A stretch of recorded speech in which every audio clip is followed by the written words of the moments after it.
Welcome to the ArmaniTalks YouTube channel. I'm your host, ArmaniTalks. In this channel, I'm covering communication skills for you to level up your way with words and become much more articulate. In today's episode, we are going to be breaking down my blog, 4 signs that you are a picky dater. If you have never checked out the ArmaniTalks blog, after today's episode, go on ArmaniTalks.com, hit blog, and you will see me in the written word. A lot of new content is on my blog that is not on this YouTube channel. So after the episode is done, I will give you another reminder. Go on ArmaniTalks.com, hit blog. But before you do, let's break down this blog. 4 signs that you are a picky dater. Being a picky dater, it's one of those things that I would say is the modern day scarlet letter.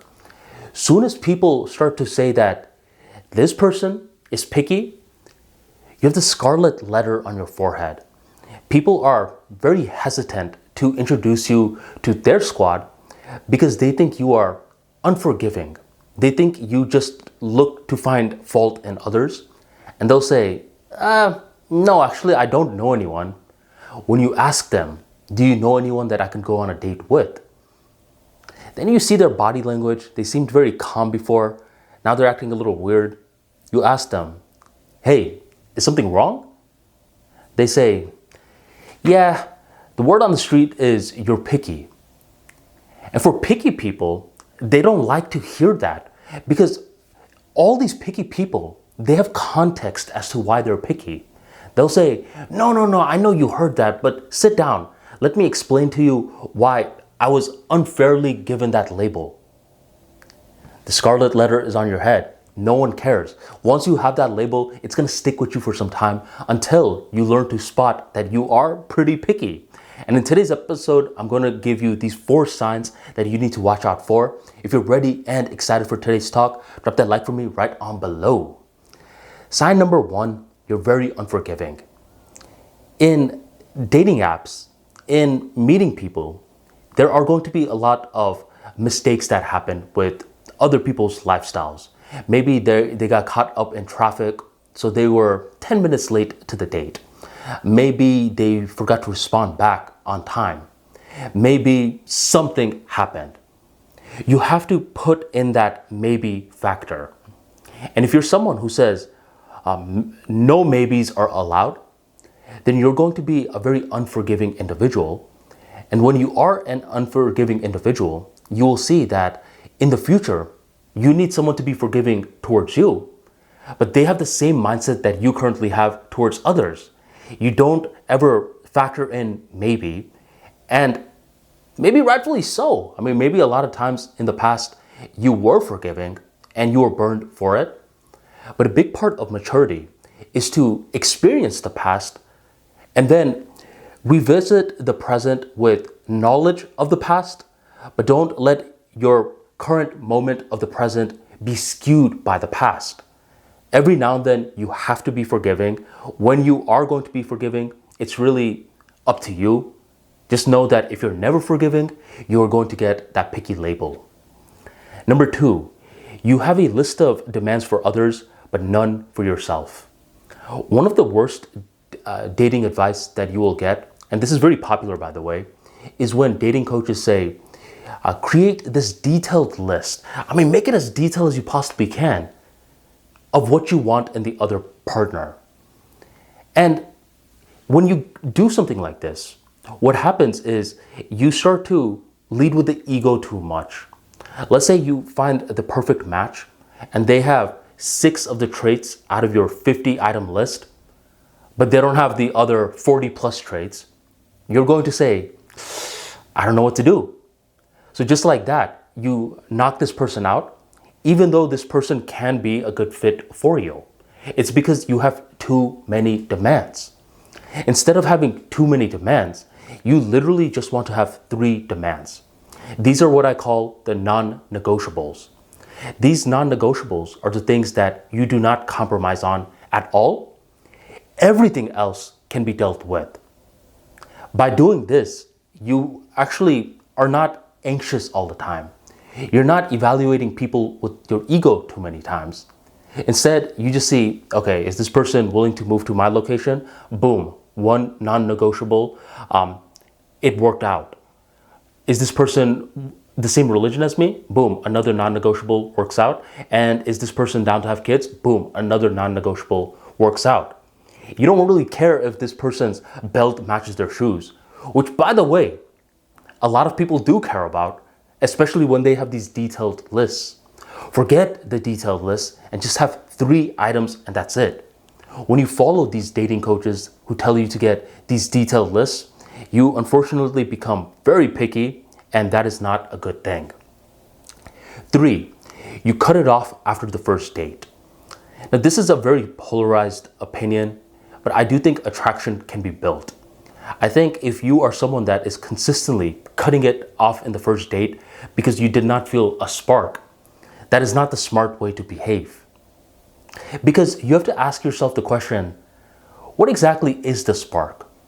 Is the spark born from something good or trauma?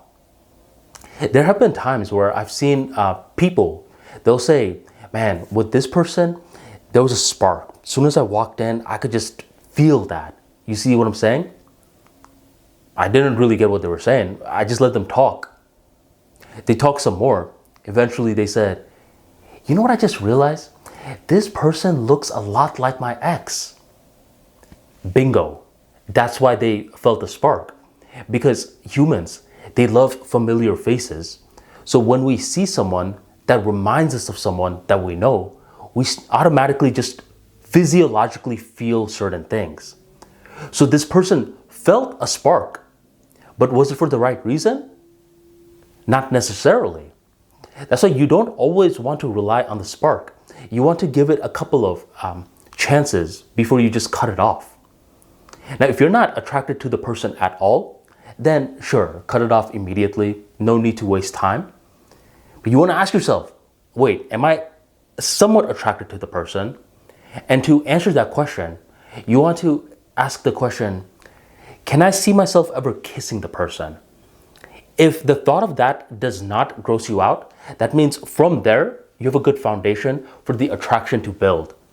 But if the thought of that just grosses you out, you're like, oh, heck no, then end it right there. Other times, you will walk in, you will think that this person is really attractive. The personality, though, that's not attractive. You think this person is too stiff. Once again, don't just cut it off after the first date unless they were excessively rude. They may be nervous and you need to grant them some grace. All right, let's go on the 4th one. This one is big, especially in the TikTok era. You look to tell embarrassing stories rather than recall what really happened. I was watching this TikTok of a girl recently who was talking about this date that she just went on. And she was talking about how it was such a bad date. The guy was such a bad guy. He was such a doofus. She's going in detail about what a doofus this guy was. At one point in the story, she says, yeah, this guy was such a doofus. I mean, he's not a good guy. So we were like just making out real quick. And then we went to the next spot. I was like, wait a minute. Zone in on that. You guys were making out? So this guy wasn't that much of a doofus to get a kiss. However, you just glossed over that. Why did you just gloss over that? And then I started to go through her videos and I noticed that her entire account was centered around talking about bad dating experiences. Heck, one person wrote the comment, hey, you need to really start living your life rather than just go on dates all the time. And this TikToker responds back. She's like, do you really think I just go on dates all the time? No, I have a life, you know, but my TikTok page is centered around relationships content. So I'm creating content for that. I'm thinking, wait a minute, girl. You are doing something very bad for your life.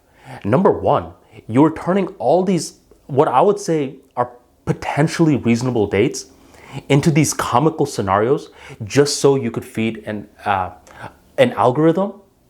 You are the problem, not these doofus guys, but you are. And nowadays, what she is doing is she is reconditioning her reticular activating system, which are a bundle of neurons in the brain stem that influence our perceptions, to see the worst in others, just for the sake of getting some likes on social media. I mean, this person is picky and this person deserves the scarlet letter on her forehead. So these are some signs that you are a tad bit too picky. I'm going to actually link the blog in the description box and the pinned comment if you want to go through it another time and see if you resonate with any of them. Being too picky is not good, and it will easily waste 10 years of your life. Know when to be forgiving, quit looking for content creation opportunities, and live in the present moment and really give people a chance. And by doing that, hopefully one day you do meet your perfect match. Go on and drop that like for me right on below, and go on ArmaniTalks.com, hit blog, and check out some of my entries. Thank you very much for joining me, and I will catch you next time.